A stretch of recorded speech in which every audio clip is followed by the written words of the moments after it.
नमस्कार, संप्रति में आपका स्वागत है। मैं हूं अमन कुमार। नई शिक्षा नीति को लेके पूरे देश में चर्चा है कि यह शिक्षा नीति छात्रों के हित में है और भारत को अगले कुछ वर्षों में ज्ञान के क्षेत्र में विश्व गुरु बनाने में सक्षम है। आखिर नई शिक्षा नीति को लेकर झारखंड कितना तैयार है और झारखंड में क्या संभावनाएं उससे बढ़ेंगी, इस पर चर्चा के लिए आज हमारे साथ एक खास मेहमान हैं। हम उनका स्वागत करेंगे।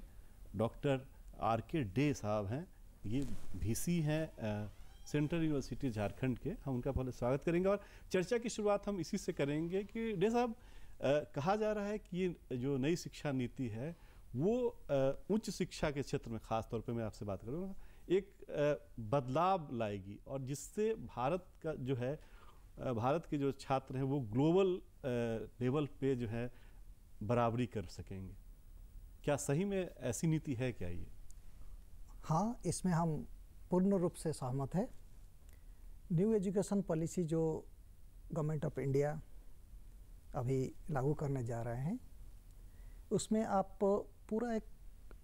पूरी तरफ से आप देखेंगे कि बहुत सारे बदलाव वो लाए हैं, जिसमें प्रोफेशनल एजुकेशन को बहुत फोकस दिया गया है, वोकेशनल ट्रेनिंग को बहुत फोकस दिया गया है, कोलैबोरेटिव रिसर्च वर्क एजुकेशन को बहुत फोकस दिया गया है, वुमेन एजुकेशन, चाइल्ड एजुकेशन, इसको बहुत ही फोकस दिया गया है। और इस तरफ से आपका नया शिक्षा नीति आप जो ड्राफ्ट है अगर पढ़ेंगे, आप देखेंगे बहुत ही उपयोगी है। और इसको हम लोग भी अपना यूनिवर्सिटी में जो पोस्ट ग्रेजुएट प्रोग्राम, जो अंडर ग्रेजुएट प्रोग्राम जो हम लोग चला रहे हैं अपना सेंट्रल यूनिवर्सिटी ऑफ झारखंड में, इसको भी हम बहुत जल्दी ही लागू करने जा रहे हैं। इसके लिए हम लोग एक एनईपी का टीम भी बनाए हैं अपना स्तर से, यूनिवर्सिटी का स्तर से। उसमें जो deans, heads of the departments और जो फैकल्टी मेंबर्स वो सब उसमें कमेटी में है। और हर डिपार्टमेंट के साथ बात करके अपना जो existing course structure, existing programme को कैसे मॉडिफाई किया जाए, जैसे वो रिलेवेंट होगा एनईपी के लिए। ओबियसली ये हमारे लिए एक चैलेंज भी है, एक अपॉर्चुनिटी है नया चीज़ को सीखने के लिए। अच्छा, तो हमारा जो टीचर है, जो एक्सपीरियंस्ड प्रोफेसर है, वो शिक्षा नीति को पढ़ करके हमारा जो एग्जिस्टिंग सिलेबस है, एग्जिस्टिंग प्रोग्राम है, कैसे उसको हम लागू करेंगे। और नया अपॉर्चुनिटी, नया प्रोग्राम खोलने का क्या क्या हम लोग के पास अपॉर्चुनिटी है। हमारा जो टीम है, एक एनईपी टीम, हम लोग फॉर्चुनेटली ऑलरेडी हम लोग 3-4 महीने से हम बना चुके हैं, जो उसमें कमेटी बार बार मीटिंग भी कर रहे हैं, अपना जो डिपार्टमेंट हेड के साथ इंडिविजुअल भी मीटिंग कर रहे हैं, फैकल्टी लोग के साथ भी मीटिंग कर रहे हैं। हम लोग एक्सपर्ट आदमी को भी सब बाहर से हमारा जो बुला भी रहे हैं, उन लोग के साथ पर्सनल इंटरेक्शन कर रहे हैं। बोर्ड ऑफ स्टडीज़ का जो मेंबर है, स्कूल बोर्ड का जो मेंबर है, उन लोगों के साथ भी हम पर्सनल मीटिंग कर रहे हैं। और हम बहुत उम्मीद भी रखते हैं अभी जो नया हमारा एडमिशन होगा उसमें हम कुछ लागू तो कर पाएंगे। मतलब आप जो नया सेशन जो आएगा 2022, मतलब आपकी यही तैयारी है कि नए सेशन से आप हम लागू इस करेंगे, नीति को लागू करेंगे? सही महीने में आपको मैं बताऊं, हम लोग एक तरफ से उसको कुछ परिमाण से लागू कर ही दिए हैं। अच्छा। क्योंकि हम लोग जो अभी LOCF pattern, learning outcome based curriculum framework, जिसको चॉइस बेस्ड क्रेडिट पैटर्न जो बोलते हैं, और ऑलरेडी हम उसको लागू कर दिए हैं अपना सिस्टम में। इसकी बहुत चर्चा हो रही है पूरे देश में। हम लोग में खुद ही LOCF जो कोर्स करिकुलम में केमिस्ट्री में, हम तो केमिस्ट्री का प्रोफेसर है, तो केमिस्ट्री हम खुद ही इन्वॉल्व थे। यूनिवर्सिटी ग्रांट कमीशन जो टीम बनाए थे, हम एक अपॉर्चुनिटी पाए थे उसमें मेंबर रहने के लिए। और बीएससी केमिस्ट्री का जो आपका सिलेबस है, बीएससी ऑनर्स बीएससी केमिस्ट्री का जो सिलेबस है, हम खुद ही बनाए हैं इसको अपना टीम मेंबर के साथ जी। और उसमें पूरा मुझे जानकारी मिला कैसे LOCF बहुत ही अच्छा पैटर्न है जिसमें हम लोग लागू करें, और उसी को हम ही खुद मेंबर थे तो अपना यूनिवर्सिटी में पहले ही लागू किए हैं। अच्छा।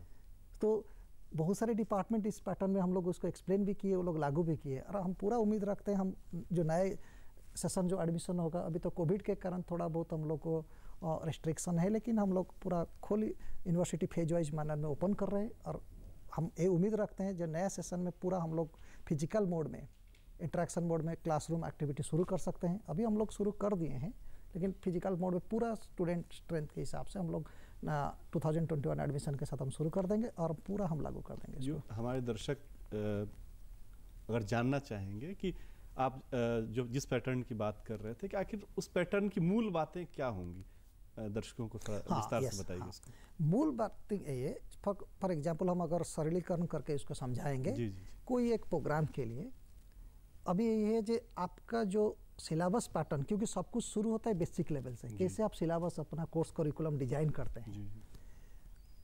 अभी जो है आप एक सपोज केमिस्ट्री पढ़ रहे हैं, केमिस्ट्री के साथ आप फिजिक्स भी पढ़ रहे हैं, मैथमेटिक्स पढ़ रहे हैं, नॉट ओनली दैट, इसके साथ आप हिस्ट्री भी पढ़ सकते हैं, म्यूजिक भी पढ़ सकते हैं, मास कम्युनिकेशन भी पढ़ सकते हैं, एनवायरमेंटल साइंस भी पढ़ सकते हैं।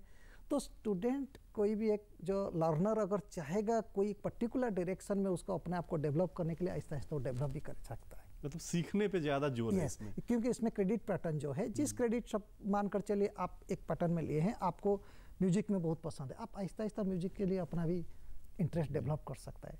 लेकिन इसको जब हम अभी लागू करेंगे आहिस्ता आहिस्ता, इसका जो हम लोग को जो टीचिंग प्रॉब्लम जिसको बोलते हैं वो आएगा ही हम, क्योंकि उसको हम लोगों को भी और भी समझना है। जब लागू करेंगे, एक बार पढ़ाएंगे, हमको लगेगा जरूर एक सेशन हमको लग जाएगा उसको सीखने के लिए भी, और लेकिन हम लोग तो पार्शियली उसको लागू कर चुके हैं। और तो ये अगर लागू हो गया तो बहुत सारे जो युवाओं का सपना जो है टूटने से बच जाएगा। कई लोग ऐसे हैं जो संगीत सीखना चाहते हैं लेकिन उनकी रुचि साइंस में भी है। हाँ, तो गार्जियन ने कहा कि भाई आप केमिस्ट्री ऑनर्स ले लीजिए। यस, ये एक बास्केट पैटर्न में आपको जैसे है, आपको elective number of elective subject बढ़ जाएगा।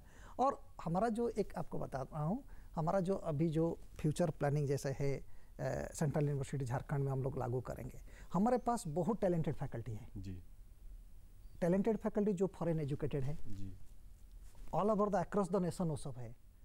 तो फॉर एग्जांपल एक डिपार्टमेंट में वो लोग कन्फाइंड हो जाते हैं। अब एक स्कूल वाइज हम लोग प्रोग्राम डेवलप करेंगे।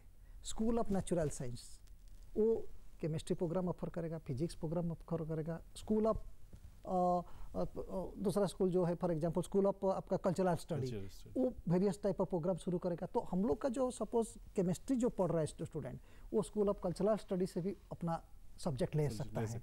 तो बस क्रेडिट का है, और उसमें क्या ना, अगर कल्चरल स्टडी में उसका ज़्यादा इंटरेस्ट है, आहिस्ता आहिस्ता डेवलप कर, जो पहले वाला पैटर्न में इतना संभव नहीं। पहले तो अगर आपने आर्ट्स ले लिया तो साइंस के बारे में आप सोच नहीं सकते हैं। नहीं, हम तो खुद ही हम जब खुद केमिस्ट्री पढ़े, हमारा बहुत इंटरेस्ट है म्यूजिक पढ़ने के लिए, लेकिन हम म्यूजिक सीख नहीं पाए, अभी सीख रहे हैं।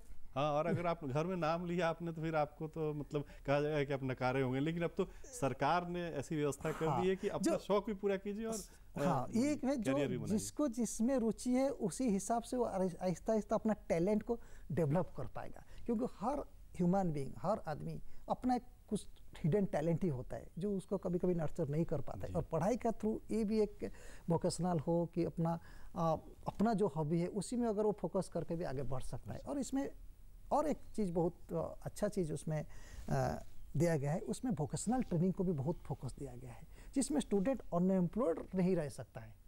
आप सेल्फ रिलायंट होंगे, सेल्फ सस्टेनेबल। आप पढ़ने के बाद ऐसा नहीं है, जरूरत नहीं है कि आप हमेशा नौकरी ढूंढेंगे जी। अब जरूरत पड़े तो अपने आप कुछ कर सकते हैं। ये अब नया शिक्षा नीति और कोलैबोरेटिव, आप अगर हायर लेवल को जाएंगे, कोलैबोरेटिव रिसर्च का बहुत सारे उसमें अपॉर्चुनिटी है।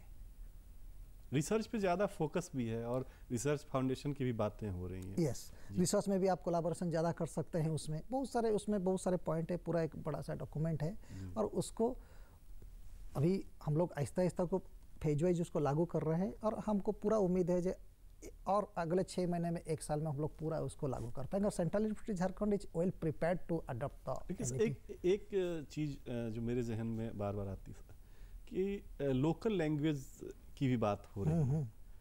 तो अगर झारखंड का बच्चा, सुदूर ग्रामीण क्षेत्र का कोई अगर जनजातीय समुदाय का बच्चा, क्योंकि वो अपने रीजनल लैंग्वेज बोलता है घर में, अचानक वो आपकी यूनिवर्सिटी में आ जाता है और वहाँ का जो माहौल को जल्दी वो जो स्वीकार नहीं कर पाता है या वहाँ चल नहीं पाता है। तो नई शिक्षा नीति में है कि आप जो है मातृभाषा में ही पढ़ सकते हैं। तो उसके लिए क्या तैयारी होगी? देखिए, नया शिक्षा नीति में ये तो एक ध्रुव सत्य है जो बच्चा जो मातृभाषा में ही अच्छा लर्निंग करता है। क्योंकि जहाँ घर में पढ़ता है, जिसमें बात करता है, उसमें वो कंफर्टेबल फील करता है। एक नेचुरल प्रोसेस है ये। लेकिन हमारा जो एजुकेशन सिस्टम अभी ठीक है, एक रीजनल लैंग्वेज में आया तो सडनली एक सब्जेक्ट पढ़ना शुरू करता है, उसको वो लैंग्वेज को कोप अप भी करना पड़ता है। तो ये तो बहुत अच्छा चीज़ है, लेकिन एक चीज़ है, इसके लिए टीचिंग कम्युनिटी के लिए एक चैलेंज भी है। और इस चैलेंज इस टाइप का है कि उसको आप कैसे अडॉप्ट करेंगे अपना सिस्टम के साथ। इसके लिए पैरेलली हम लोगों को 2-3 एक्टिविटी शुरू करना पड़ता है, जो हम लोग शुरू भी किए। फॉर एग्जाम्पल एक फाउंडेशन प्रोग्राम हम लोग किए हैं। जैसे बच्चे सपोज कोई भी लैंग्वेज में आए, अपना यूनिवर्सिटी में एडमिशन लिए, जो हमारा ये प्रोग्राम है जो पहले एक फाउंडेशन कोर्स एक लैंग्वेज का करें और अपना जो किताब वगैरह जिसको हम कर सकते हैं, पढ़ा सकते हैं रीजनली। ये संभव नहीं है जो ओवरनाइट भी हम ट्रांसफ़र कर देंगे, थोड़ा आपको टाइम ही लगेगा कोई चीज़ को, लेकिन शुरुआत जरूर हो गया है और होगा भी फ्यूचर मटेरियल। हाँ, मटेरियल फॉर एग्जांपल हम लोग का जो किताब है वो किताब को फॉर एग्जांपल हमको कोई रीजनल लैंग्वेज में उसको कोशिश करना पड़ेगा उसको ट्रांसफ़र करने के लिए, सो दैट उसको सरलीकरण करके बच्चे को पढ़ाना पड़ेगा।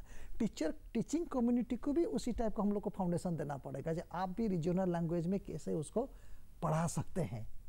ये एक वन टाइप ऑफ, आप पहले जो है मैं जैसे बताया, पहले कुछ दिन के लिए ज़रूर दिक्कत लगेगा, लेकिन ये हम उम्मीद रखते हैं 6 महीने से 1 साल में हम लोग उसको आहिस्ता आहिस्ता।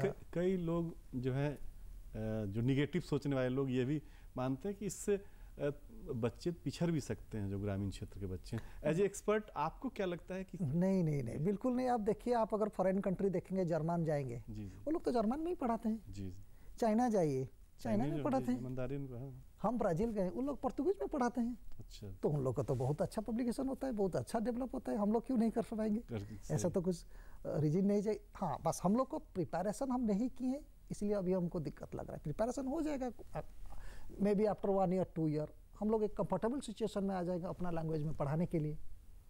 सही है, ये रीजन है। और वो ज़्यादा उसमें रिसर्च भी कर पाएगा। हाँ, ये सही चीज़ है। जो बच्चे जो आएगा अपने जो रीजनल लैंग्वेज में जो अपना मातृभाषा में सीखा जरूर पाएगा। आहिस्ता आहिस्ता क्या करेगा ना, हो सकता है अपना बच्चे बड़े हो जाने के बाद और 1-2 लैंग्वेज सीख करके अपना रिसर्च में अपना कॉम्पिटेंसी बढ़ाए। जर्मन में कैसे होता है कि अपना, चाइना में कैसे होता है अपना रीजनल लैंग्वेज में सीखते हैं। फ्रेंच वाले तो इंग्लिश या रसिया के लोग तो इंग्लिश में पढ़ते हैं। फ्रेंच वाले में वो अपना लैंग्वेज में पढ़ते हैं, फिर आहिस्ता आहिस्ता वो लोग भी इंग्लिश सीखते हैं, दूसरा लैंग्वेज सीखते हैं। जिसको जिस लैंग्वेज में इंटरेस्ट है, जिसको जिस लैंग्वेज में, सपोज जिसको फ्रेंच जाना है हायर एजुकेशन करने के लिए, वो अपना फ्रेंच लैंग्वेज खुद सीख जाएगा और सीखने के बाद फिर आगे बढ़ेगा। उसकी व्यवस्था भी है कि कई विदेशी लैंग्वेज की व्यवस्था भी है। विदेशी लैंग्वेज का भी बहुत सारा व्यवस्था है। तो thing is that, main thing is that आपका कोई भी चीज़, कोई भी पढ़ाई कोर कंसेप्ट को समझना चाहिए। तो अगर आप मातृभाषा में पढ़ाएंगे तो एक कोर कंसेप्ट कम से कम बच्चे के अंदर में इम्बाइब हो जाएगा, समझ जाएगा। इसके बाद वो कोई भी लैंग्वेज में उसको एक्सप्रेस करना है, वो तो अपने आहिस्ता आहिस्ता बड़े होने के बाद उसका अपना इंटरेस्ट के हिसाब से कोई भी लैंग्वेज सीखे, आहिस्ता आहिस्ता उसको निकालेंगे। जी, तो ये एक चीज़ जो है और जो बहुत चर्चा में है वो ये है कि जो जीडीपी का जो खर्च है वो भी बढ़ने वाला है। मतलब जो अभी 6% के आसपास पूरे जीडीपी का, जो देश का जीडीपी, वो शिक्षा के क्षेत्र में उस पर खर्च होता है। अब कहा जा रहा है कि नई शिक्षा नीति की वजह से वो खर्च ज़्यादा बढ़ेगा, मतलब इंफ्रास्ट्रक्चर ज़्यादा। बहुत अच्छा है, बहुत अच्छा है। अगर जीडीपी हमका इंफ्रास्ट्रक्चर ज़्यादा बढ़ेगा, मोर एंड मोर हम लोग का जो बच्चे लोग हैं, लर्नर है, मोर और मोर उन लोग को फैसिलिटी मिलेगा पढ़ने के लिए। ये तो देश के लिए बहुत अच्छा है। देश एजुकेटेड भी होगा, इंफ्रास्ट्रक्चर भी बढ़ेगा, टीचिंग कम्युनिटी भी, उनका जो टीचिंग कैपेसिटी भी बढ़ेगा। तो बहुत अच्छा है। इसके लिए हम लोग को इन्वेस्ट भी करना चाहिए। जी, कई इसीलिए कहा गया है कि कई जो विदेशी जो यूनिवर्सिटीज़ हैं वो उनको भी मतलब यहाँ पे बुलाया जाएगा कि भाई आप हमारे यहाँ आइए। तो अब बच्चों को जो फॉरेन जाके वहाँ पढ़ते थे तो यहाँ भी पढ़ सकते हैं। इसका एक फ़ायदा ये भी होगा। हाँ, जो बच्चे फॉर एग्जाम्पल हम लोग जैसे बाहर जाकर फॉरेन देश में जाकर जैसे पढ़ते हैं, पढ़ाते हैं, वो लोग भी इधर आएंगे, पढ़ेंगे। सपोज हम अभी फ्रांस गए थे, फ्रांस में हम जाकर के उन लोग का क्लास लिए और उन लोगों को पढ़ाएं, उन लोग के साथ इंटरेक्ट किए। उन लोग फ्रेंच में पढ़े हैं, फिर उन लोग भी इंग्लिश भी सीखे, हमसे भी सीखे हैं। सिमिलरली हम, वो लोग भी इधर आएंगे, हम लोग को वो भी सीखेंगे, अपना लैंग्वेज सीखेंगे। तो इसमें तो ग्रोथ ही है, इसमें ग्रोथ ही आप देख रहे हैं। मेन है एक बच्चा जो अगर कोर कंसेप्ट उसको क्लियर है तो आहिस्ता आहिस्ता कोई भी लैंग्वेज में आहिस्ता आहिस्ता सीख करके बढ़ सकता है। जी, लेकिन इसमें एक बड़ी बात ये भी है कि इन राज्यों की जो सरकार है उस पे जो आपके स्कूली शिक्षा है उनके जिम्मे है। आप लोगों के पास तो बच्चा जब स्कूल पास करके आने के बाद आएगा, तो राज्यों को जो है इस नई पॉलिसी का लाभ कैसे लेना चाहिए? क्या एज एक्सपर्ट क्या सलाह होगी कि कैसे इस पे बेहतर काम करे ताकि उच्च शिक्षा में बेहतर बच्चे जो हैं वो बेहतर काम कर पाएँ? ये जो नया शिक्षा नीति में रीजनल लैंग्वेज को इम्पोर्टेंस तो दिया ही गया है, इसके बाद बाकी बहुत सारे चीज़ को भी इम्पोर्टेंस दिया गया है। वोकेशनल ट्रेनिंग को, प्रोफेशनल ट्रेनिंग को, और भी वुमेन एजुकेशन, चाइल्ड एजुकेशन को उसको फोकस दिया गया है। तो शिक्षा तो एक माध्यम, जो लैंग्वेज तो एक माध्यम है पढ़ने के लिए जी। सो वो माध्यम के वजह से और जो सब आपका बेनिफिट है वो सब भी आपको मिलेगा। आपका जैसे इंफ्रास्ट्रक्चर बढ़ेगा, एकेडमिक इंफ्रास्ट्रक्चर है कि फिजिकल इंफ्रास्ट्रक्चर है, जो भी बढ़ेगा तो राज्यों को तो फायदा ही मिलेगा सब, क्योंकि अगर देश जितना एजुकेटेड होगा उतना भी अच्छा है हम लोग। नहीं तो वो बेहतर, मतलब जो नीचे की शिक्षा की व्यवस्था बेहतर होगी तभी जो है उच्च शिक्षा भी बेहतर होगा। एक और चीज़ की जो चर्चा होती है, प्रधानमंत्री जी हर मंच से वो कहते भी हैं कि नई शिक्षा नीति जो है वो आत्मनिर्भर भारत का जो कॉन्सेप्ट, रियल कॉन्सेप्ट है, उसके तरफ है। मतलब वो बच्चा जो है कोई बेकार नहीं रहेगा, हर बच्चे को कोई ना कोई वोकेशनल ट्रेनिंग से जरूर जोड़ा जाएगा। बिल्कुल, ये मतलब इससे क्या चेंज आएगा अगर वोकेशनल ट्रेनिंग में जोड़ा जाएगा? अभी जो हमारा जो एग्जिस्टिंग जो एजुकेशन सिस्टम है, सपोज हम बीए पढ़ते हैं, बीए पढ़ने के बाद हम फिर नौकरी ढूंढने के लिए चले जाते हैं, और नौकरी नहीं मिलता तो हम लोग सोचते हैं नहीं नौकरी तो नहीं मिलेगा, हमारा जीवन ज़िंदगी में हम कुछ नहीं कर पाएंगे, एक सरकारी नौकरी चाहिए कि प्राइवेट नौकरी चाहिए।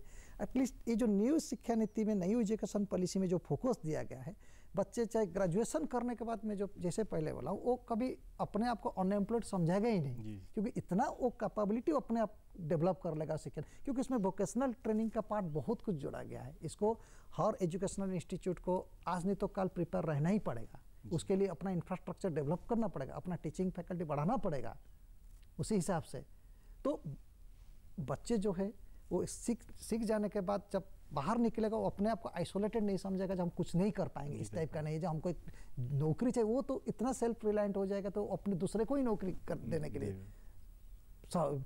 एलिजिबल हो जाएगा। जी, तो ये तो बेहतर चीज़ है। इसके अलावा एक जो चर्चा ये भी है कि यूजीसी, एआईसीटीई जैसे जो संस्थान है जो अलग अलग है, सबको मर्ज किया जाएगा और एक जो है कमीशन बनेगा या एक बोर्ड बनेगा और उसी के द्वारा उच्च शिक्षा जो है वो नियंत्रित होगा। इसका क्या फ़ायदा आप देखते हैं? हाँ, इसका तो फ़ायदा है एकदम सिंगल विंडो सिस्टम जैसे, ये तो बहुत ही फ़ायदा है।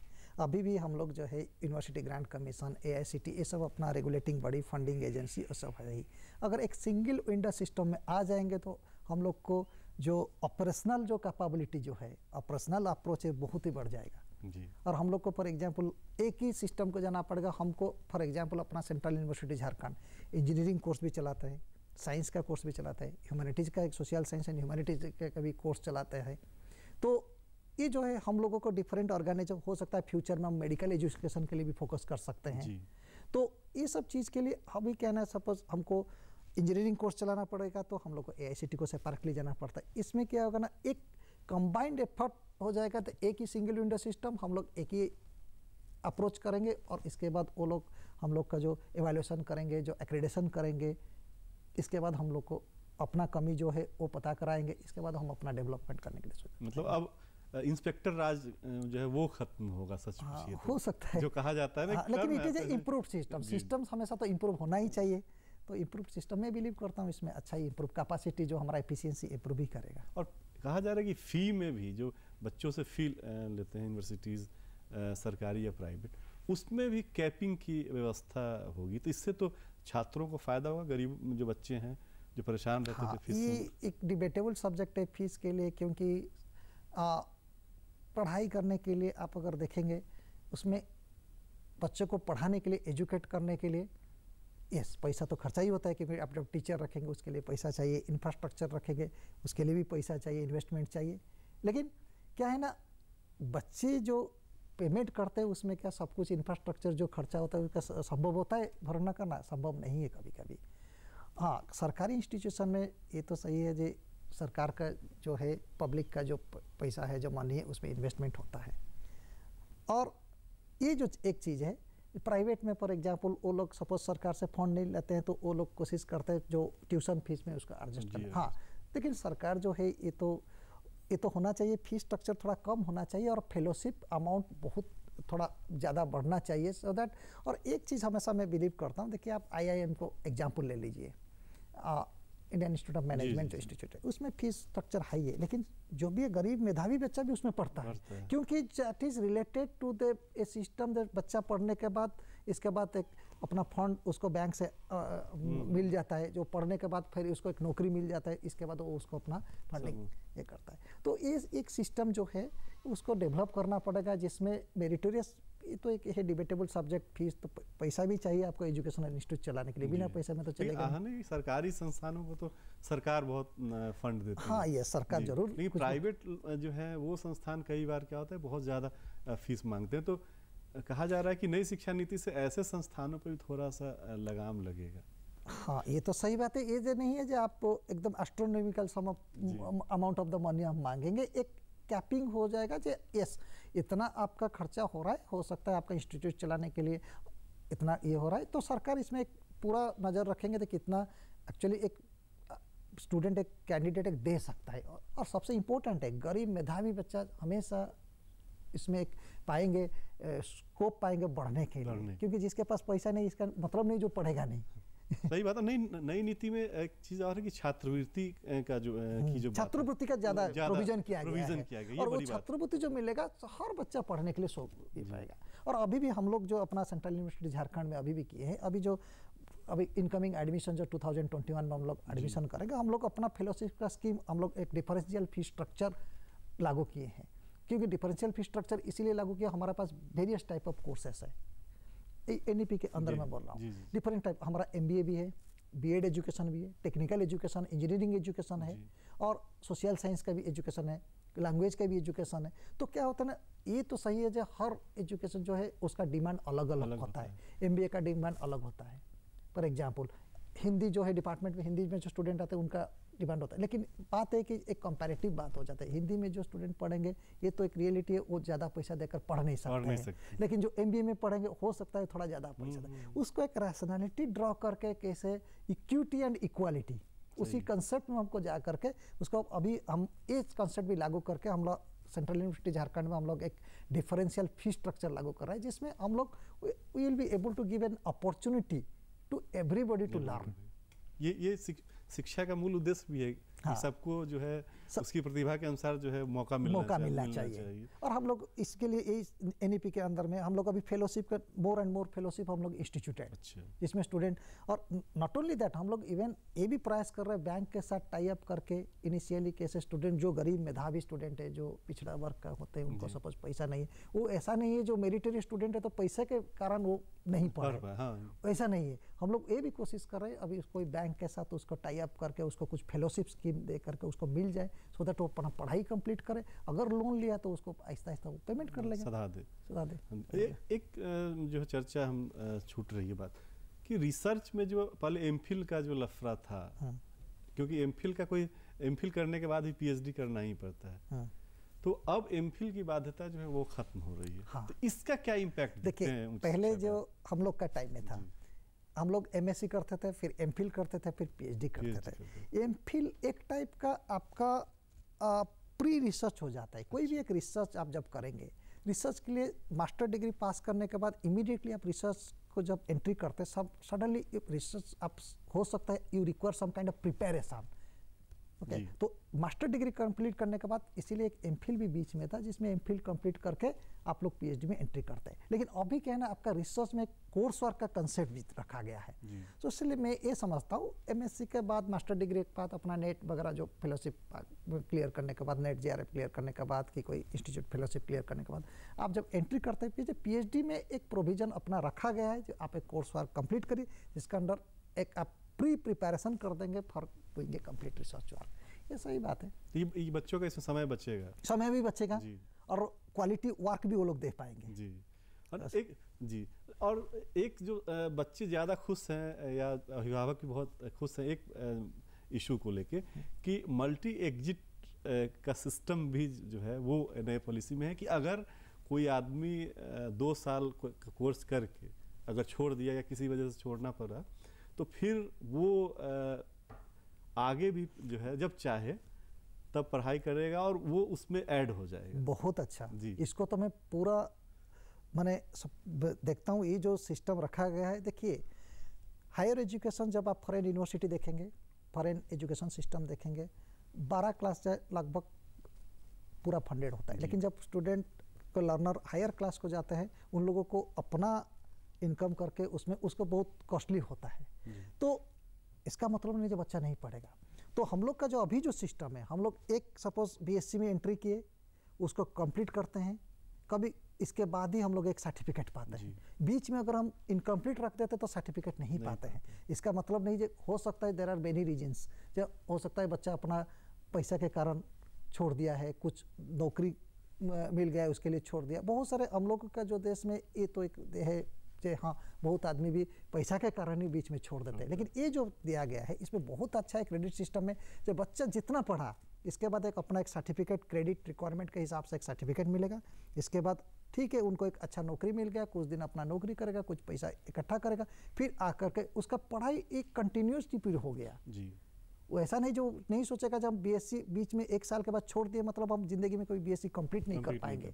वो अपना फिर कंप्लीट कर पाएगा, फिर अब वो पूरा नया रजिस्ट्रेशन नहीं करवाना हो, पुराने रजिस्ट्रेशन। और उसी और जो क्रेडिट ट्रांसफर का भी एक जो कंसेप्ट है, सपोज आप इधर पढ़ रहे हैं, वो जो क्रेडिट ट्रांसफर आप कुछ क्रेडिट ये कि आज आप इधर झारखंड में नौकरी कर रहे हैं कि पढ़ाई कर रहे हैं, कल आप दिल्ली चले गए, इसका मतलब है फिर आकर झारखंड में पढ़ाई करें, वो जो क्रेडिट आप एक सर्टिफिकेट पाए दिल्ली में जाकर के उसी को दिखा करके फिर सेकेंड ईयर में एडमिशन ले सकते हैं। ये बहुत अच्छा है। चलिए कार्यक्रम खत्म करने का समय आ गया। अंतिम में कम शब्दों में मैं जानना चाहता हूँ कि नई शिक्षा नीति को लागू करने के लिए सेंट्रल यूनिवर्सिटी जो है झारखंड का वो पूरी तरह तैयार है? मतलब पूरी तैयार है, हम लोग तैयार है, उसको लागू भी कुछ परिमाण में हम लागू कर भी दिए। चलिए बहुत बहुत धन्यवाद आपका सर। ये थे R K. De VC Jharkhand central university. इन्होंने बताया कि नई शिक्षा नीति को लेके क्या क्या खूबियां हैं और कैसे उनका यूनिवर्सिटी इस नीति को लागू करने वाला झारखंड में पहला यूनिवर्सिटी कह सकते हैं आप बन गया है। और अब आने वाले समय में राज्य के दूसरे यूनिवर्सिटी भी इस नीति को लागू करने की दिशा में आगे काम करेंगे। अगले सप्ताह फिर किसी दूसरे मुद्दे पर चर्चा करेंगे। तब तक के लिए पूरी टीम को आज्ञा दीजिए। नमस्कार।